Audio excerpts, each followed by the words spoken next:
आपने कभी सोचा एक राजा जिसने पूरी राजधानी बसाई, हजारों महल बनवाए, विशाल दरवाजे खड़े किए, लेकिन कुछ ही सालों बाद वह शहर लगभग खाली हो गया।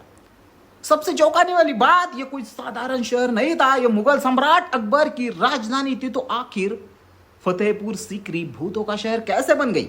आइए जानते हैं आज के इस वीडियो में। 16वीं सदी में मुगल सम्राट अकबर भारत के सबसे शक्तिशाली शासकों में से एक था, लेकिन उसके जीवन में एक बड़ी चिंता थी। उसका कोई उत्तराधिकारी नहीं था। अकबर सीकरी नाम के छोटे से गांव में सूफी संत सलीम ख्रिस्ती से मिलने गया। कहा जाता है कि उन्होंने अकबर को पुत्र होने का आशीर्वाद दिया। एक राजकुमार का जन्म कैसे हुआ? तो कुछ ही समय बाद अकबर के यहां पुत्र का जन्म हुआ, जिसका नाम रखा गया जहांगीर, जिनका बचपन का नाम सलीम था। अकबर इस घटना को इतना प्रभावित हुआ कि उसने सीकरी के पास एक नई राजधानी बनाने का फैसला किया, जिसे बाद में फतेहपुर सीकरी कहा गया।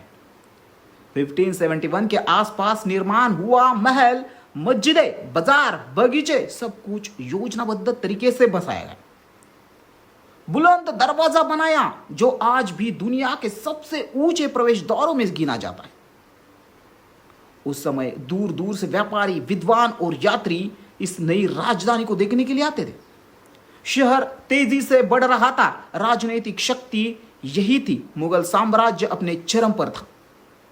ऐसा लगता था कि यह शहर सदियों तक आबाद रहेगा, लेकिन कुछ ही वर्षों बाद समस्याएं सामने आने लगी, और सबसे बड़ी समस्या थी पानी।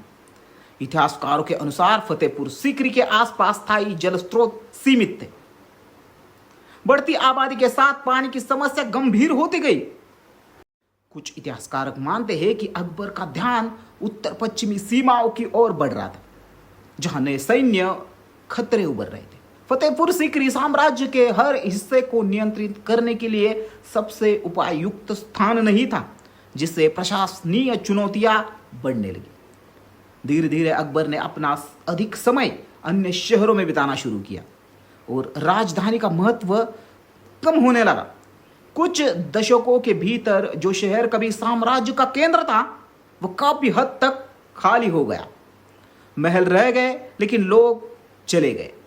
बाद के वर्षों में यात्रियों ने इसे एक सुनसान शहर के रूप में देखा। यही से गोस्ट सिटी कहे जाने की कहानियां शुरू हुई। फतेहपुर सीकरी पूरी तरह गायब नहीं हुई, कुछ लोग वहां रहते रहे, लेकिन इसका राजनीतिक महत्व समाप्त हो गया। आज महल, दीवाने खास, पंचमहल और बुलंद दरवाजा उस गौरवशाली अतीत की गवाही देते हैं। इतिहासकार आज भी बहस करते हैं, क्या सिर्फ पानी की कमी जिम्मेदारी थी, या इसके पीछे राजनीतिक और सैन्य का कारण भी थे। एक राजा का सपना, एक भव्य राजधानी, और फिर अचानक वीरानी। फतेहपुर सीकरी हमें यह याद दिलाती है कि दुनिया का सबसे शक्तिशाली शहर भी हमेशा आबाद नहीं रहता।